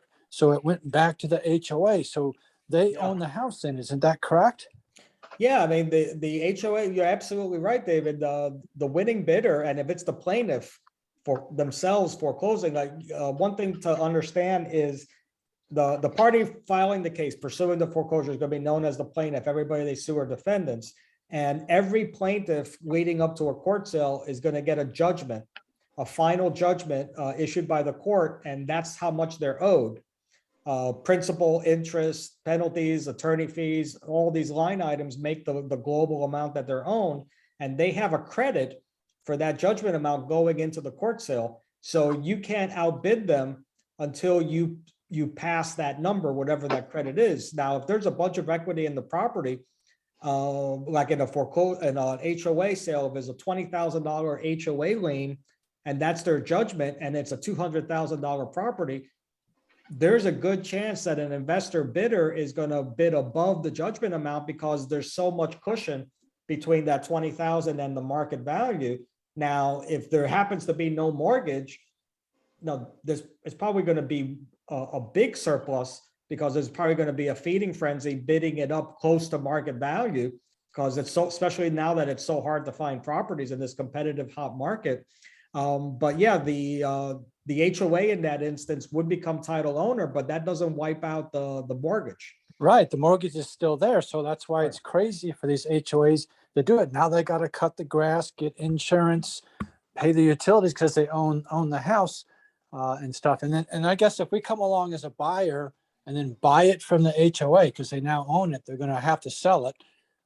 Do we have to pay off the old $20,000 HOA bill, or is that kind of wiped out because they foreclosed on their and got it back themselves?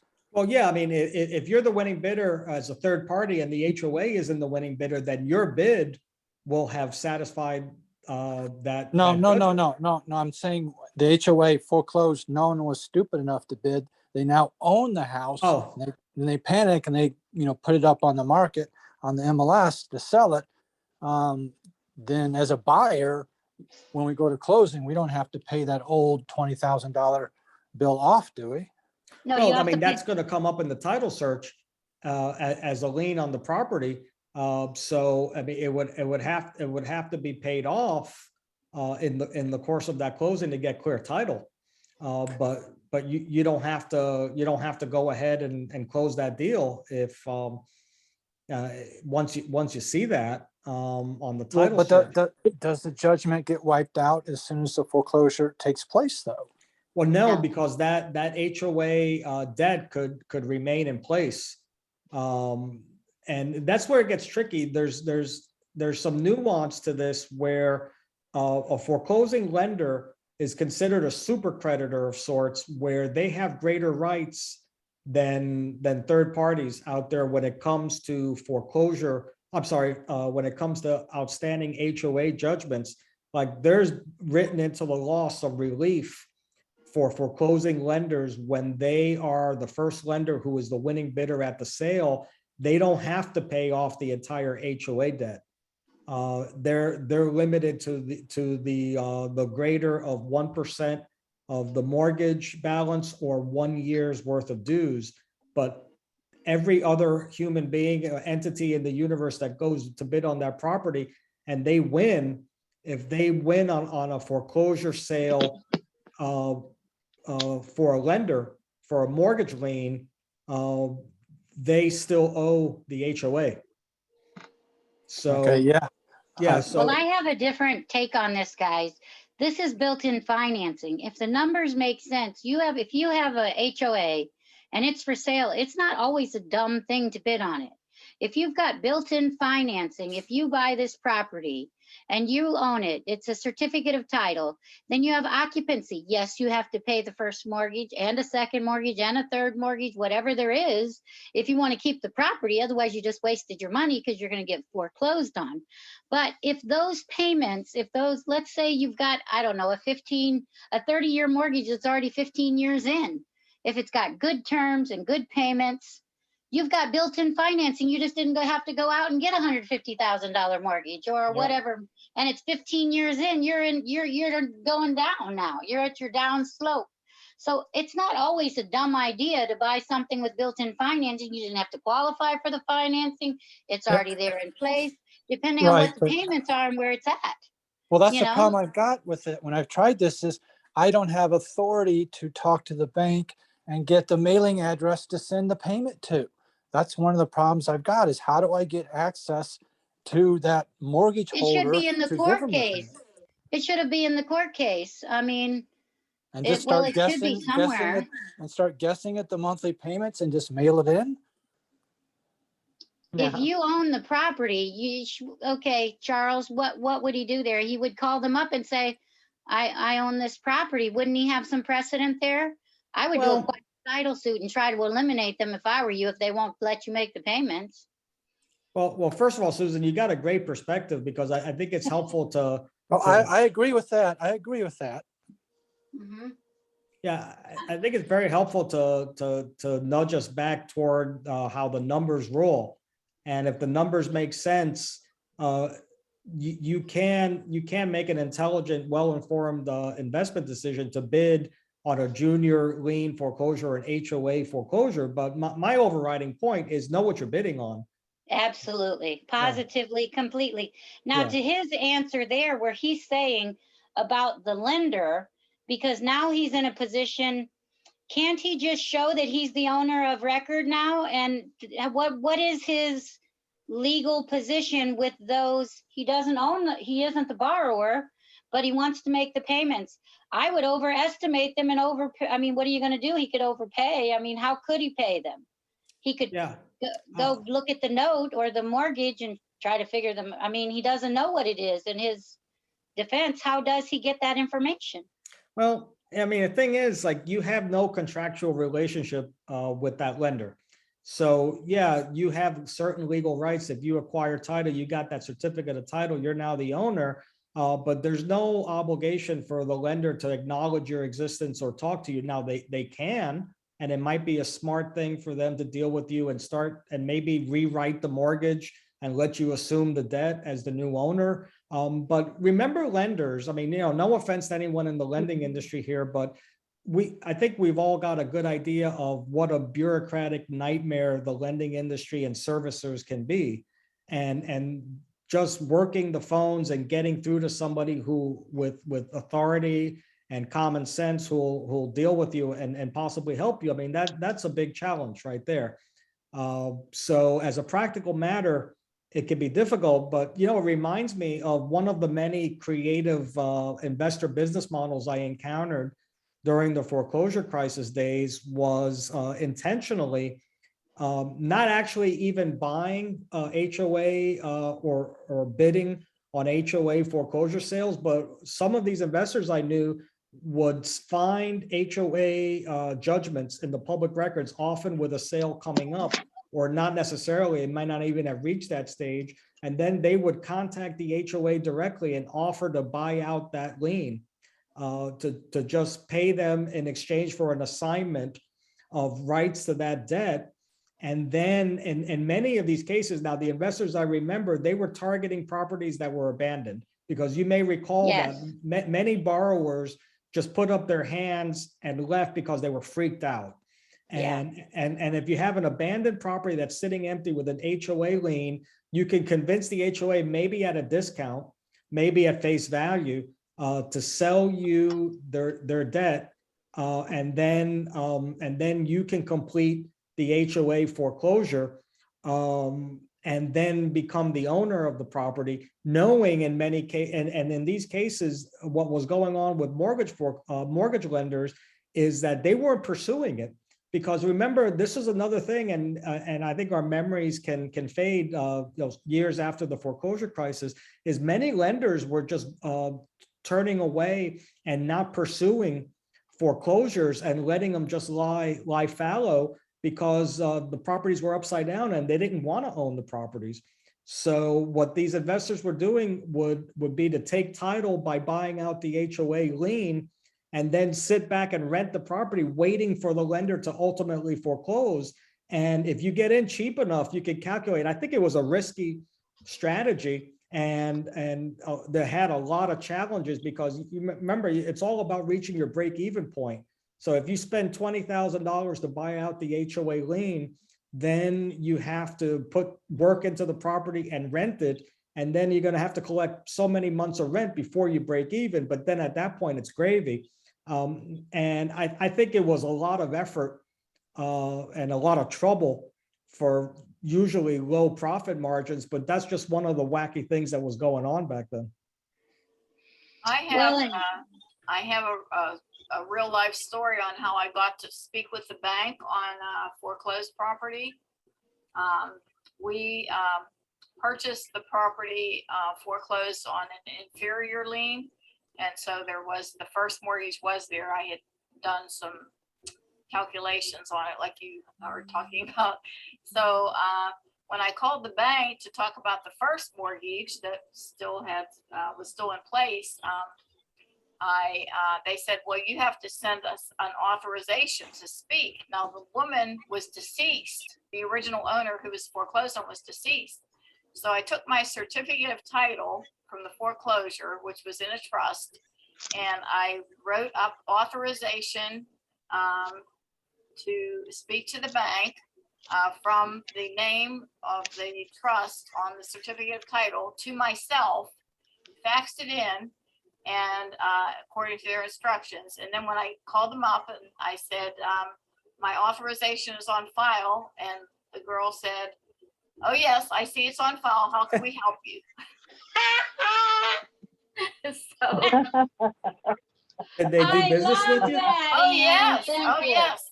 In fact, I just did this within the last 6 months. It was a longer story than that, but we were in negotiations for settling the mortgage at a discount, so I was able to get it like 50% off, settle it. That's a creative success story. Yes, it was an ordeal. It's still not over. There's some other things to it, but turns out that it was a mobile on land, and the foreclosure of the inferior loan did not name the mobile home in the foreclosure. So anyhow, we're renting it out like $1,400 a month. So we'll deal with it. We'll deal with it in a couple of years when the minor heir becomes the majority. So it's still not over, but. Bravo to you for that success story. Thank you, Ann. I like that. we got to be resourceful and creative in all businesses. But going back to what you need to understand about liens, just the basic difference between a private sale directly from the homeowner and a court sale. As we talked about, private sale, you got to satisfy all the junior liens, but there are advantages. There's less competition. At a court sale, not only do you need a big bundle of money and you don't have the opportunity to do creative financing subject to taking over payments, all the various things that are available, even in distressed properties, especially with the subject to mortgage deals that I expect many of you, if not all of you, are familiar with, where you could step in and reinstate and take over the mortgage payments for a distressed homeowner and take title. It helps to do it through a land trust for a variety of reasons, which we don't have time to drill down deeply into land trust tonight. So there are many advantages to the private sale, but a major disadvantage is having to take care of all those junior liens to get clear title.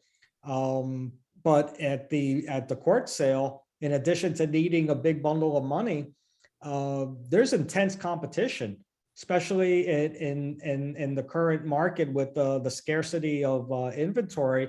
And so many counties throughout Florida have gone to online auctions. So how easy is it when you're sitting in your underwear, in front of your screen at home, to bid on a foreclosure property? You don't even have to go to the courthouse. So that's just increasing the competition and the number of bidders, which are only going to drive up the price. So I want to encourage investors to consider both alternatives. But if you don't have a lot of cash to work with, the private sale with your own financing, whether it be institutional hard money, seller financing, taking over mortgages, it's much more likely to produce opportunities than the foreclosure sale bidding Shark Tank. So just keep that in mind.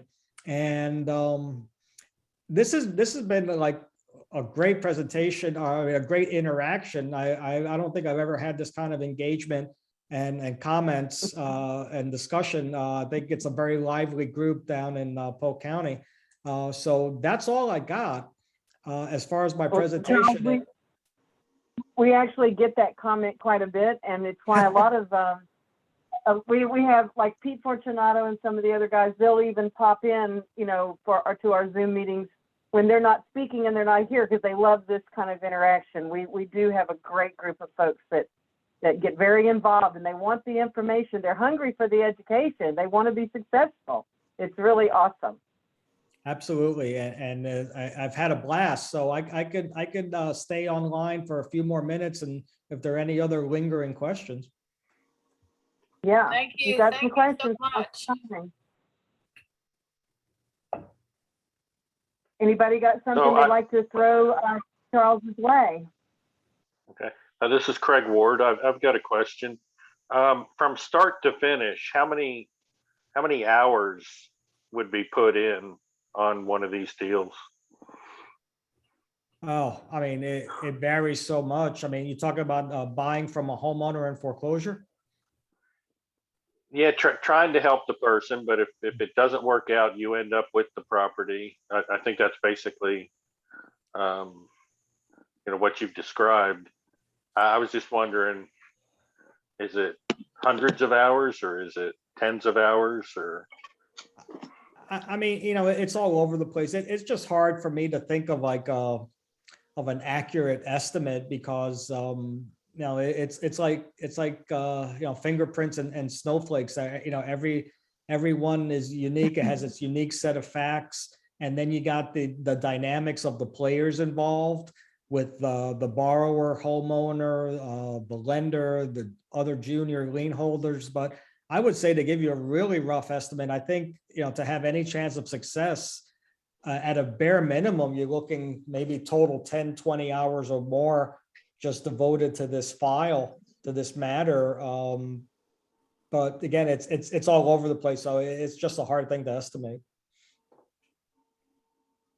I think one thing I'd like to add to that is that recently a PCREIA member had contacted me regarding their success in getting a foreclosure property, and in this market. So the reason I'm saying that is because we know that we're not deluged with foreclosures right now. So how did this guy, connect with that? Anyway, he decided to pursue it because nobody else was talking about foreclosure. So like you said, Charles, he's doing the opposite of where everybody else is kind of looking at the moment. And he was working on one, to Craig's point. He told me it took him about 6 months. And so it's not hours, but it was time. And the reason for that was what you brought up earlier. The people he started talking to about it, they were not ready to face it in the beginning. So he did a very soft touch with them, if you will, in the beginning, and he did it kind of like what you were saying that Target's marketing was to the pregnant women.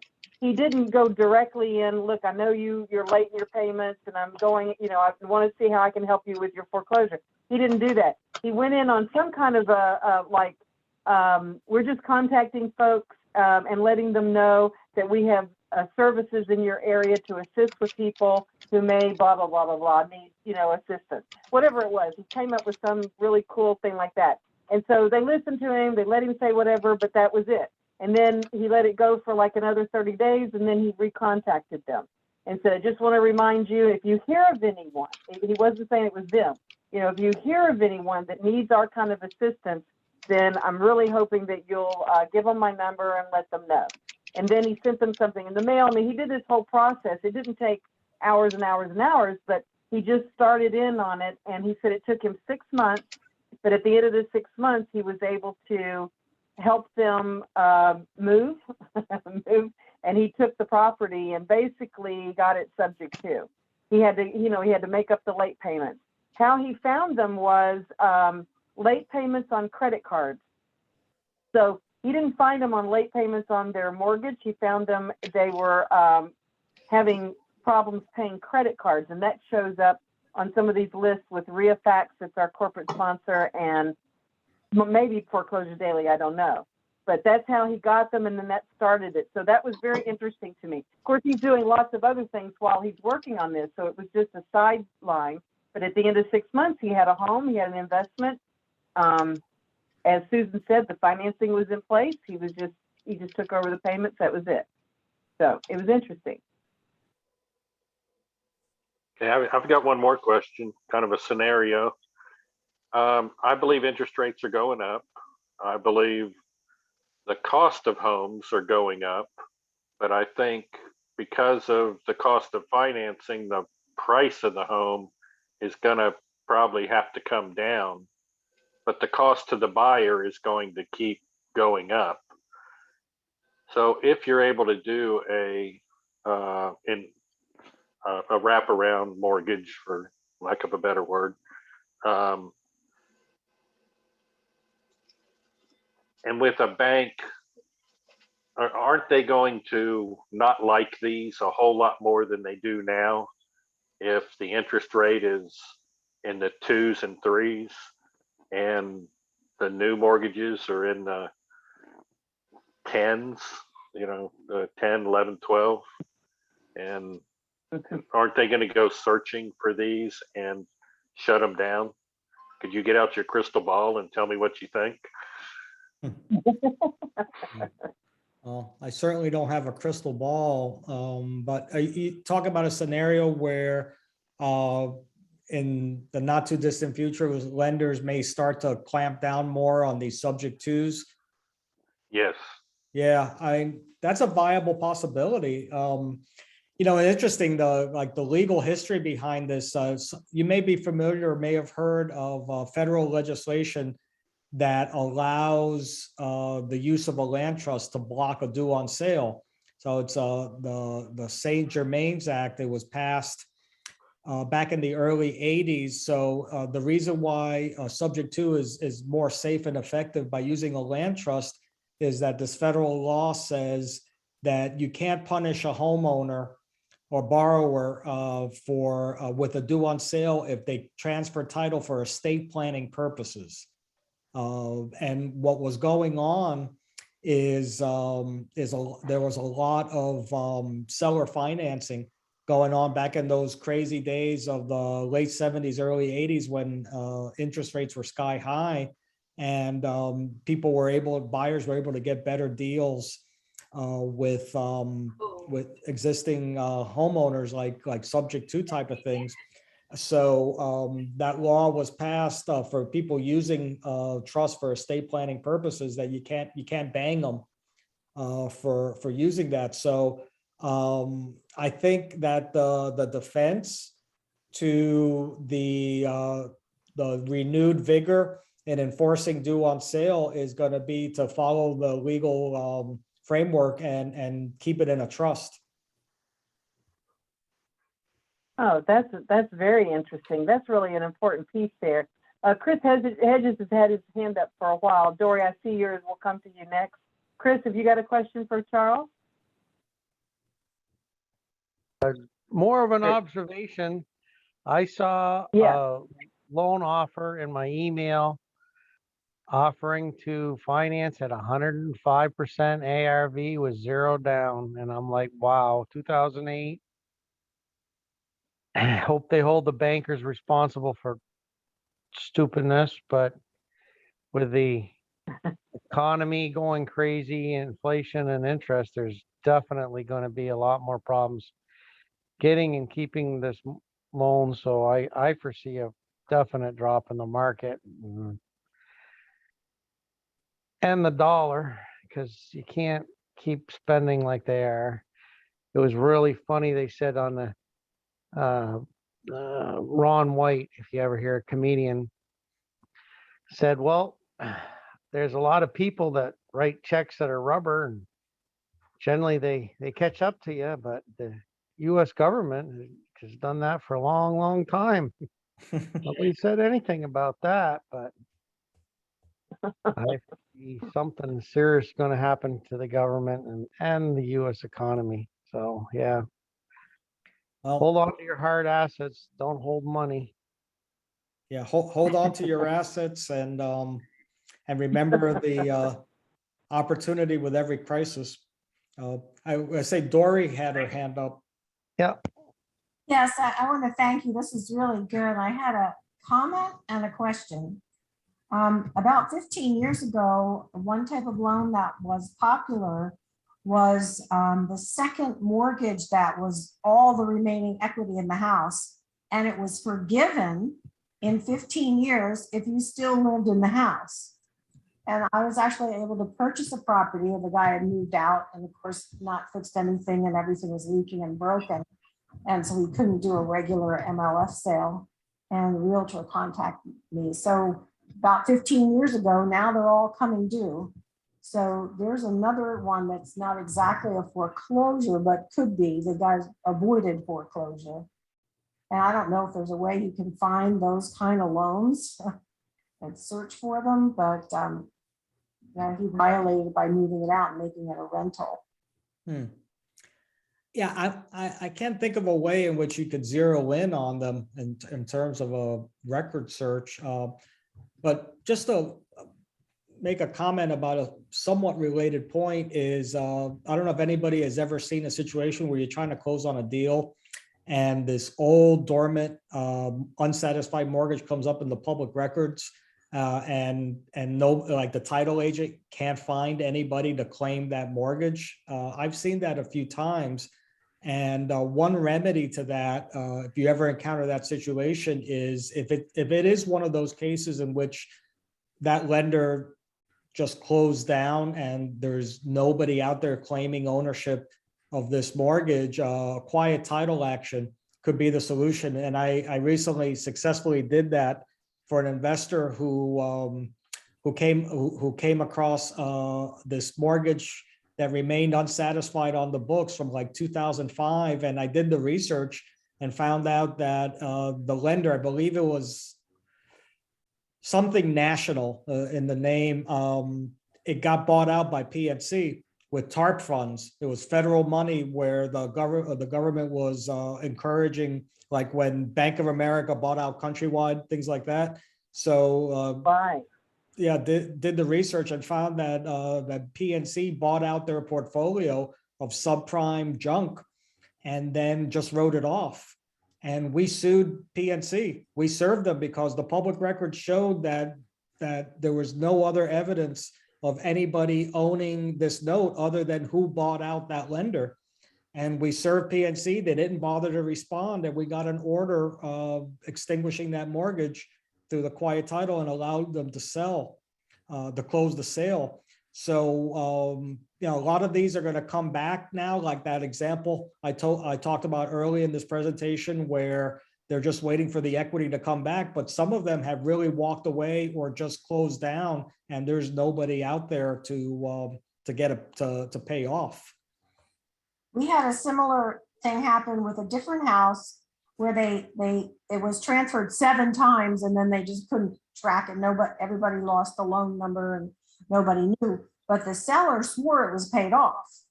And so they actually had a business partner that went into 20-year-old paper records and was able to close it out. But the alternative the title agent was telling us was really unpalatable, of, you know, putting it out there, and there was some kind of something they could put out there and then it was a blight on title for 20 years. I'm like, no, we're not doing that. And so you're saying we could have done a quiet title?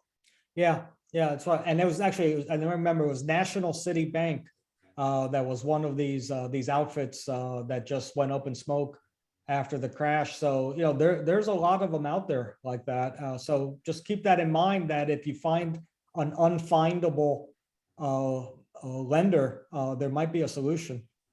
How long does that quiet title take? This particular case took something like 4 or 5 months, but I mean, that's all over the place too. I mean, you know, PNC defaulted, they didn't answer, and that was easy to get a default order from the court. But yeah, Well, it wasn't 20 years, that's good. No. The question I was going to ask you, is there anything that you would advise us to make sure we do not do?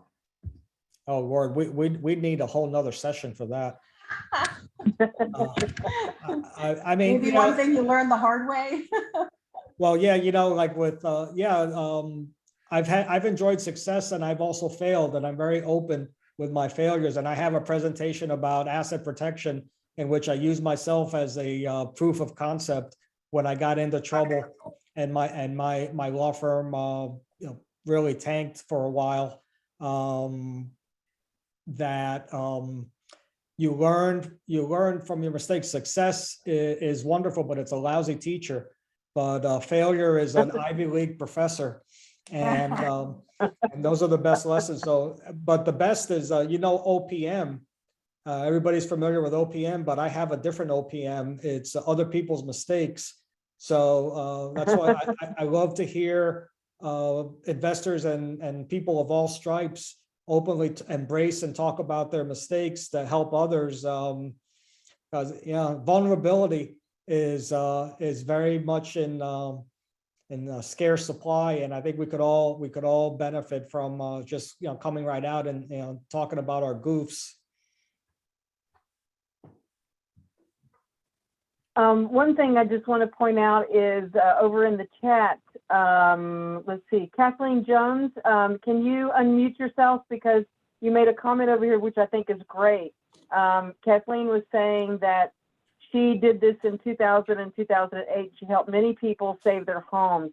Kathleen, can you expand on that just a little bit? Sure. Thanks for that. And yeah, it's very heart rewarding when you can help someone save their home. And, I got into the real estate business because myself personally, many years ago, lost our home. And had I known then what I know today, obviously, that would have never happened. But to be able to help someone save their home, with the memories, their children, so on and so forth, no matter what the circumstances are. And in today's world, we are definitely up against, the COVID piece alone is impacting many, many lives.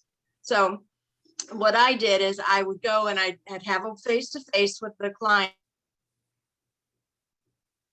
and I talk with them, and I'd make it very clear, I'm not an attorney and I'm not giving you any legal advice, but I'd be more than happy to try to help you get through this process. And so, you can do that with loan modifications, obviously. And so I would get permission to speak directly to the lender.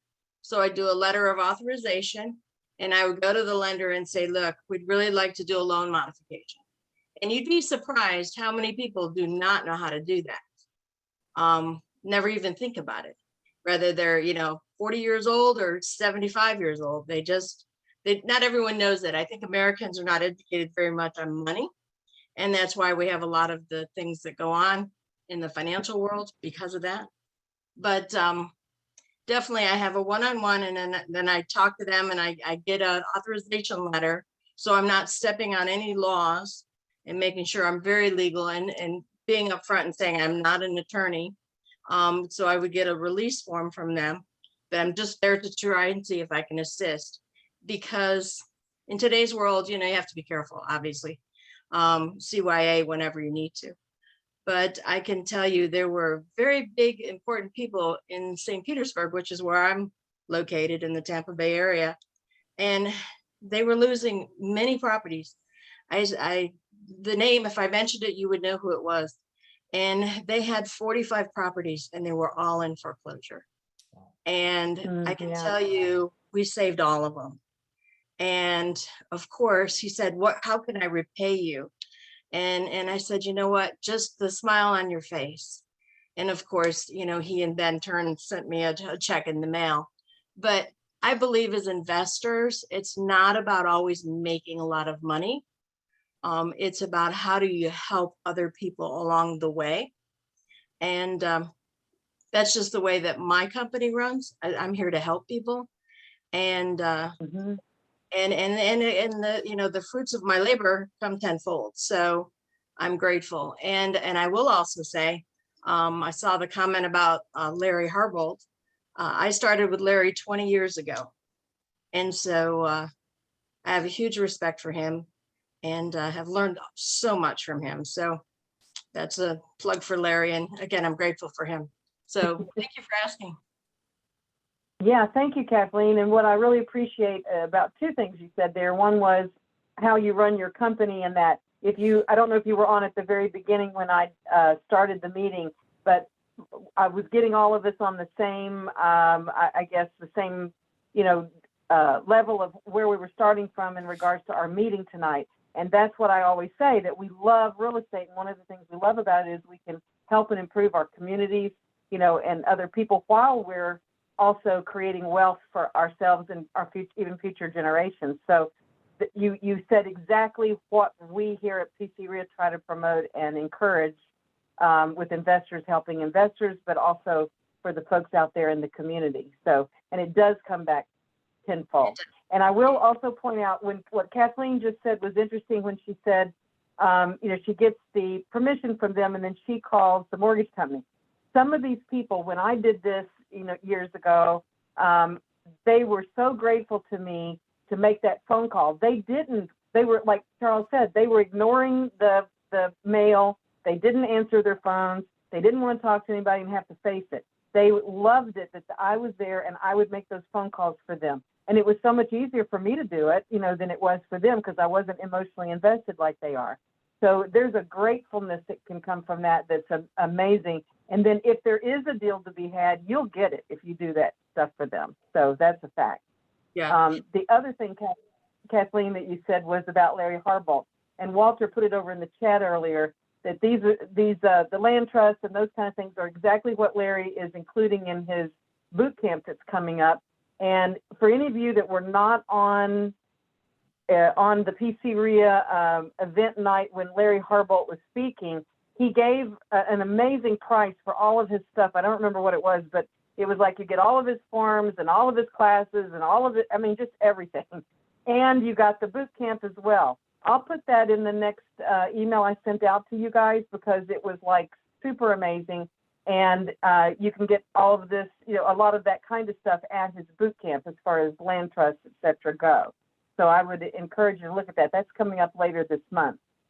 Now, tonight, Charles, the one thing I want everybody to know and remind them of is that you only had like an hour and a half, 2 hours to share your information tonight. And several times you said that you had more, that you can certainly share, hours more that you can share. And that's why you are offering a it's totally free event. And for anybody that wants to sign up for it to get more of what they got tonight and even expanded on. So I just wanted them to know, we're going to put it in the chat for how they can do that, but also I'll send out a link to that as well, Charles, if you don't mind, so that they can get to you quickly. Because when is that coming up? When are you going to do that one-day thing that's free for everybody? Yeah, the live free webinar is May 19th at 6 p.m. May 19th. Right, and Okay. you could register at foreclosuremind.com. Okay, so we need to put that over in the chat. I think Rosemary did that for us earlier, but so I'll try to put it. Oh, yeah, Rosemary, if you're there, would you do it again, May 19th? But put how they can find him so that you guys can do that. But even if you don't do that, I'll send out a link, Charles, and then because there's not enough time in just one evening to cover everything. But he's got a lot more to share with you about it. And you saw how generous he was with the amount of information he gave tonight. And I hope you'll be like me and you'll sign up for it and be there to expand on it. That sounds awesome. Thanks for offering that. That's really great. Oh, and thank you for your encouragement and kind words. And I hope to see a lot of you on the small screen at that event. On the small screen. I like that. We're going to have to get you over, Charles, when we start having our live events and we're in person. It'd be nice to have you back again. You're close enough you can drive over and be with us at least for one night. We'll go over some. Charles has lots of other stuff that he could talk about other than what he did tonight. This was just a hot topic on his mind that he wanted to share right now because he really feels that, nobody's talking about it that I know of right now. So I think it's a great time to get the info out there. Definitely. Thank you. Okay, last question for everybody. And then here's what we're going to do. We're going to end this meeting officially, but then we're going to actually continue it. We're not going to stop because that's not how we roll here. We're going to continue it, but we'll be able to talk about anything we want to after we close the meeting down, and we'll stop recording. So the only way you're going to get this info is if you stay with us. So I hope that you will. But if you have a last question, and Charles is going to stay with us for a few minutes afterward in case there are some additional questions. But right now it's kind of last call. If you've got something quick you want to throw at Charles and see and get an answer from him, then this is the time to do it. And Rosemary, you put that over there on the chat. So if you guys, you can get that link, and then I'm going to send it to you all tomorrow with Charles's recording from tonight so that you have it and we can get signed up for that, because I think that's going to be some great information. Any other questions before we go to? I've got a question. Yeah, Craig. Yeah. Of the people you were helping, how many of them had quite a bit of equity in their houses, but wanted to stay in them? And how many gave up and just wanted the problem to go away? And that seems like the big opportunity there. If you have cash and someone is behind in their bills and to the point that they're not making their mortgage, but they still have equity, but they don't want to move, it seems like at some point it's going to overwhelm them and they're going to just want to wash their hands of the situation. Is that, did that happen much? Well, back in the old days, a very precious few homeowners that I worked with had equity, maybe razor thin margins. Most people were upside down, and short sales ruled the day. Can't tell you how many short sales I worked, and they were horrible experience trying to close short sales. Now, as I was saying, that's a much different scenario. There's a lot of equity now, and what I expect that's going to happen is that homeowners with equity, they'll be empowered by that flexibility and the existence of options that flow from the equity. But not that many people just put up their hands and walked away. I guess maybe I had a select audience or select sample, because the fact that they were working with me meant that they were trying to do something like save their home or buy time. But I just foresee people who will continue, primary homeowners are going to continue fighting hard to keep their homes, but for a lot of reasons, they're going to fail and they're not going to be able to make that happen. And then that's why you could be Johnny on the spot and be there as the person who's trying to help them and can succeed and benefit from buying their property in that win-win deal. So it's about being there. Like, so much of life is just showing up and being there. So it's going to be interesting to see how this unfolds. Awesome. Any other quick questions from I'm getting anybody? some feedback. My internet keeps kicking me Yeah. off. I missed all that. I don't know. Sorry. What was his best win-win situation? Oh, that's a good question, Chris. The best win-win situation? Are you referring to me Yeah. when I was talking about win-win? Well, I'm just referring to what scenario did you make a good profit and help somebody? What one stands out? Which one did you like was your favorite, helping somebody that made you money? Or Yeah, I think my favorite one was the one where they had 45 properties. So you can imagine houses back then were maybe 150 a piece. So he had a fair amount of property value. The fact that I helped him save all of them was just amazing. And what that did is it gave me more motivation to try to help other people. And I would say about 75% of the people I was able to save, and 25%, if I couldn't save it, they were willing to turn the property over to us. So we captured in a big way. And we're actually putting together a program now, one of my partners and myself, to be able to help people in that situation. And so we're coming, I'm in the financing side of the industry too. So we're coming with some big money to help people. So Let's all do good while doing well. exactly. There you go. Thank There you. you go. I love it. But I do have to get going because I remembered I have a family at home. So Oh, okay. Well, then that might be that might be important. Thank you, Kathleen, and everyone else that participated tonight. Susan, everybody, Dory, Chris Hedges, all of you that participated and joined in and made this a dynamic evening. I'm so grateful to you for that. Especially grateful, Charles, for you bringing this subject to us, allowing us to be able to pick your brain and for you to share all these good things. Everybody, please give Charles a big virtual round of applause, please. You can't see them or hear them, but they definitely are, Charles. I promise you. There, even Chris. Hit the applause icon. Thank you. Thank you, Charles. We're on it. Thank you so much. Feel We're free I to on reach out to appreciate me. it. Thank you so much. So listen, I'm going to officially close the meeting, but don't go. Please stay with us if you can, or if you'd like to. We'll wrap this up now, and I want to thank you again for all being here tonight. Finally, in the true spirit of PCREIA's motto of investors helping investors, please seek out others to support, make a difference in someone's life. Thank you for inviting us tonight. Be safe and God bless. And we're here for all of you, and we'll see you at the next. I hope if you're a member, we're going to be at the next Hot Topic meeting on the third Thursday of this month. If you're not a member, please join us and continue to. It really helps to support us, so we'll be here for you. All right, guys. Good night. Good night. Good night. As far as this part of the meeting goes. Good night. Okay. Good Now I'm night. going to let me cancel the recording. Recording is